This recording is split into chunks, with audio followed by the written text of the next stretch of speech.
अस्सलाम वालेकुम प्यारे दोस्तों। आज हम आपके लिए लाए हैं न्यू वीडियो।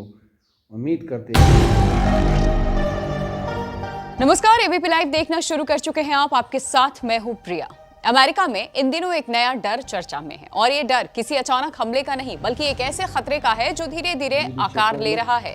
ये खतरा जुड़ा है पाकिस्तान के मिसाइल प्रोग्राम से, एक ऐसा प्रोग्राम जो अब सिर्फ दक्षिण एशिया तक सीमित नहीं रहना चाहता बल्कि वैश्विक स्तर पर अपनी पहुंच बढ़ाने की दिशा में आगे बढ़ रहा है। इस पूरे मुद्दे को अंतर्राष्ट्रीय सुर्खियों में तब जगह मिली जब अमेरिका की नेशनल इंटेलिजेंस डायरेक्टर तुलसी गबार्ड ने 18 मार्च 2026 को अमेरिकी सीनेट में गवाही देते हुए ये चेतावनी दी है कि पाकिस्तान लंबी दूरी की बैलिस्टिक मिसाइलें विकसित कर रहा है जो भविष्य में अमेरिका की मुख्य भूमि तक पहुंचने की क्षमता रख सकती है। इस बयान के बाद वॉशिंगटन से लेकर के वैश्विक सुरक्षा विशेषज्ञों तक हर जगह एक ही सवाल उठने लगा, क्या पाकिस्तान अब इंटर कॉन्टिनेंटल बैलिस्टिक मिसाइल बनाने की दिशा में आगे बढ़ रहा है? इस सवाल का जवाब सीधा हाँ या ना में नहीं है, लेकिन जो संकेत सामने आ रहे हैं वो निश्चित रूप से चिंताजनक है। सबसे पहले ये समझना जरूरी है कि अभी पाकिस्तान के पास आधिकारिक तौर पर कोई आईसीबीएम नहीं है। उसकी मौजूदा मिसाइल क्षमता मध्य से लंबी दूरी तक ही सीमित है, जिसका मुख्य लक्ष्य भारत रहा है। लेकिन अमेरिकी खुफिया एजेंसियों का आकलन कहता है कि पाकिस्तान अब उन तकनीकों पर काम कर रहा है जो उसे आईसीबीएम क्लब में शामिल कर सकती है। आईसीबीएम यानी ऐसी मिसाइल जिसकी रेंज 5500 किलोमीटर से अधिक होती है और जो एक महाद्वीप से दूसरे महाद्वीप तक परमाणु हथियार पहुंचाने में सक्षम होती हैं। अगर पाकिस्तान इस तकनीक को सफलतापूर्वक विकसित कर लेता है तो उसकी मिसाइलें लगभग 12,000 किलोमीटर तक की दूरी तय कर सकती है और इसका मतलब है कि अमेरिका भी उसकी जद में आ सकता है। यहाँ अब सबसे महत्वपूर्ण सवाल यह है कि पाकिस्तान की वर्तमान मिसाइल क्षमता क्या है और वो इस दिशा में कितने आगे बढ़ चुका है। पाकिस्तान की सबसे लंबी दूरी की मौजूदा मिसाइल शाहीन थर्ड मिसाइल है। ये एक सॉलिड फ्यूल बैलिस्टिक मिसाइल है जिसकी रेंज लगभग 2750 किलोमीटर है। इसका मतलब ये है कि ये पूरे भारत को कवर कर सकती है। यहां तक कि अंडमान निकोबार द्वीप समूह भी इसके दायरे में आ जाते हैं। सॉलिड फ्यूल होने की वजह से इसे बहुत कम समय में लॉन्च किया जा सकता है, जिससे इसकी सैन्य उपयोगिता और बढ़ जाती है। ये मिसाइल परमाणु और पारंपरिक दोनों तरह से वॉरहेड में ले जाने में सक्षम है और 2015 में इसके सफल परीक्षण के बाद इसे पाकिस्तान की सामरिक ताकत का अहम हिस्सा माना जाता है। इसके अलावा पाकिस्तान के पास एक और महत्वपूर्ण मिसाइल है, अबाबिल मिसाइल। इस मिसाइल की खासियत इसकी रेंज नहीं बल्कि इसकी तकनीक है। अबाबिल मिसाइल में MIRV यानी कि multiple independently targetable re entry vehicle तकनीक का इस्तेमाल किया गया है और इसका मतलब यह है कि ये मिसाइल से कई अलग अलग परमाणु वॉरहेड छोड़े जा सकते हैं जो अलग अलग लक्ष्यों को एक साथ निशाना बना सकते हैं। ये तकनीक खास तौर पर दुश्मन के मिसाइल डिफेंस सिस्टम को चकमा देने के लिए बनाई गई है। अगर कोई देश एंटी मिसाइल सिस्टम के जरिए एक वॉरहेड को रोक भी ले तो बाकी वॉरहेड अपने लक्ष्य तक पहुंच सकते हैं और यही वजह है कि अबाबिल को भारत के बैलिस्टिक मिसाइल डिफेंस सिस्टम के खिलाफ एक जवाबी रणनीति के रूप में देखा जा सकता है।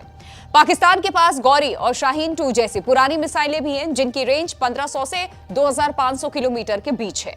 लेकिन असली चिंता इन पुरानी मिसाइलों से नहीं बल्कि उस नए प्रोग्राम से है जिस पर पाकिस्तान काम कर रहा है।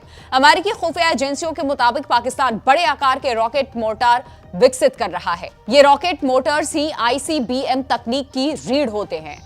किसी भी इंटरकॉन्टिनेंटल मिसाइल को लंबी दूरी तक ले जाने के लिए अत्यधिक शक्तिशाली मल्टी स्टेज रॉकेट सिस्टम की जरूरत होती है। अगर पाकिस्तान इस तरीके के मोटर्स का सफल परीक्षण कर लेता है तो ये उसके आईसीबीएम प्रोग्राम की दिशा में एक बड़ा कदम होगा। अब सवाल उठता है कि अमेरिका को इससे इतना डर क्यों लग रहा है? आखिर पाकिस्तान पहले भी मिसाइल बनाता रहा है, फिर अब अचानक इतनी चिंता क्यों?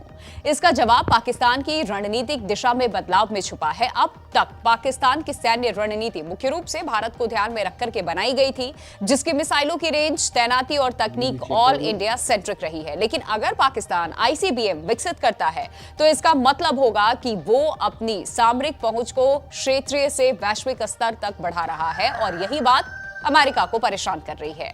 अमेरिका की चिंता सिर्फ रेंज तक सीमित नहीं है, उसे इस बात की भी चिंता है कि पाकिस्तान अपने परमाणु हथियारों के जखीरे को भी लगातार बढ़ा रहा है। विभिन्न अंतर्राष्ट्रीय आकलनों के अनुसार पाकिस्तान के पास तेजी से बढ़ता हुआ न्यूक्लियर आर्सेनल, अगर इस बढ़ते हुए परमाणु भंडार को लंबी दूरी की मिसाइल तकनीक के साथ जोड़ दिया जाए तो वो एक बड़ा रणनीतिक खतरा बन सकता है। यही कारण है कि तुलसी गबार्ड ने अपनी चेतावनी में पाकिस्तान को उन देशों की सूची में शामिल किया जो भविष्य में अमेरिका को सीधे चुनौती दे सकते हैं, जैसे रूस, चीन, नॉर्थ कोरिया और ईरान।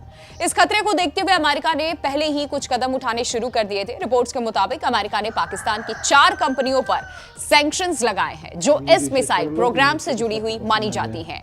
इन सैंक्शनों का मकसद पाकिस्तान के मिसाइल विकास को धीमा करना और उसे आवश्यक तकनीकी संसाधनों से वंचित करना है। हालांकि इतिहास ये बताता है कि ऐसे सैंक्शंस अक्सर किसी देश के प्रोग्राम को पूरी तरह रोक नहीं पाते, बल्कि उसे और अधिक आत्मनिर्भर बनाने के लिए प्रेरित करते हैं।